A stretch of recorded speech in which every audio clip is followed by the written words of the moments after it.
Sejarah kain pamintan.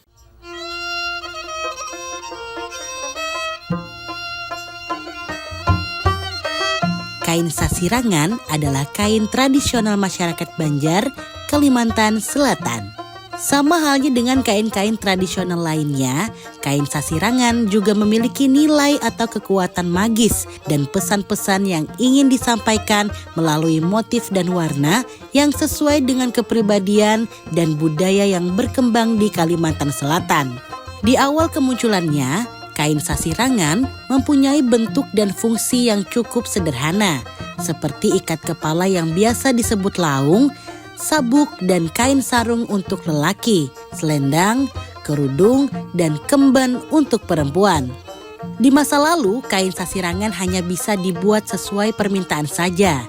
Ini dilakukan agar kain tersebut dapat dibuat sesuai kebutuhan pembelinya dan tujuan penggunaannya. Karena setiap warna yang digunakan memiliki arti tersendiri sehingga tujuan pengobatannya dapat tercapai. Hal inilah yang membuat sasirangan lebih dikenal sebagai kain pamintaan.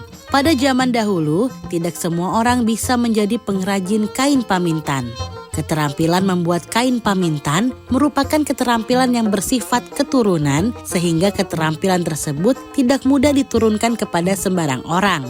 Selain itu, terdapat tuntutan tradisi yang mengharuskan diadakannya upacara selamatan sebelum memulai membuat kain pamintan tersebut. Upacara selamatan tersebut adalah dengan mengadakan sesajian berupa kue khas Banjar, segelas kopi manis dan kopi pahit, dan disertai dengan perapian yang ditaburi dupa yang berbau harum. Setelah dibacakan doa selamat, sesajian kue itu dapat dimakan bersama. Bati sudah, diurut sudah, dia papai sudah. Lalu ada orang bapada, kalau panganak ikam tuh hendak betapi serigading, kayak itu jadi orang tuh nah. Umbak memegan, misalnya tuh umbak memegan yang hijau pinggirnya tuh, hijau pinggirnya. Nah, lalu itu didulahakan, kayak itu di kuku anda dahulu. Amun ikam nak kayak hendak betapi itu, nah ini tanda jadinya, kusimpan di sini. Nah diulah, jadi sembah itu sekian bulan tuntung.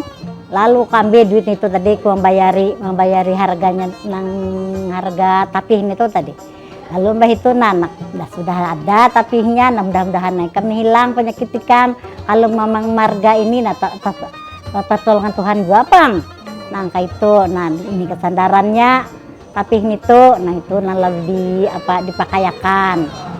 Dipakayakan tuh sebulan lebih juga bang ada pinanya reaksi kekurangannya. Ininya ada kayak itu. Nah, lalu disuruhnya tepung tawari lagi anak ikan tuh kita bawalah nang bujur jasidin kayak itu. Kang Bahri itu kayaknya kada ada bisi dokter kalau lalu bila obat hari nang di kampung-kampung bata tambah kayak itu Jadi kain pamintan ini dibuat berdasarkan permintaan dari seseorang untuk proses pengobatan pada zaman dahulu. Di adat di sini adalah kain sarigading. Jadi kain sarigading ini nantinya akan diproses pembuatannya beberapa lama. Kemudian dari pihak yang meminta itu memberikan dulu maharnya. Nah setelah ini jadi dibawalah oleh orang tersebut untuk betatamba menurut orang yang sudah datang tadi, digunakan sebagai pengobatan, baik itu dipasangkan di kepala sebagai laung pada saat sakit orang tersebut sakit kepala, bisa juga disarungkan di laki-laki jika pengobatan tersebut berada di bagian perut atau pinggang.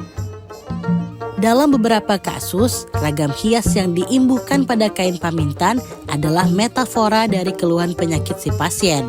Seperti contohnya motif kangkung berombak untuk sakit kepala yang seperti terombang-ambing, atau motif naga balimbur atau naga meliuk untuk sakit yang melilit. Motif juga dapat berdasarkan bentuk dari roh yang mengganggu orang tersebut, apakah berbentuk buaya, lipan, naga, atau ular. Kain pamintan merupakan kain yang berwarna kuning bermotifkan sasirangan. Kain pamintan ini ada dua jenis untuk perempuan dan laki-laki. Yang membedakan jenis ini adalah motifnya. Pertama untuk laki-laki, jenis kain pamintan bermotifkan sasirangan, namun di tengahnya ada warna merah persegi 4. Untuk perempuan, tidak ada warna merah persegi 4 di tengahnya, hanya saja kain warna kuning bermotifkan sasirangan. Pada masyarakat di desa Asia Baru, kalau ada anak mereka yang diduga terkena pingitan, mereka akan membawanya untuk bata tamba. Bagi masyarakat pengidap penyakit pingitan, mempercayai pengobatan dengan menggunakan kain pamintan, sehingga ketika merasakan sakit kepala atau gejala-gejala aneh, maka mereka langsung pergi ke penamba. Ketika orang yang kena penyakit pingitan datang ke tempat penamba, penamba inilah yang mengarahkan bagaimana proses-proses dalam melakukan pengobatan menggunakan kain pamintan.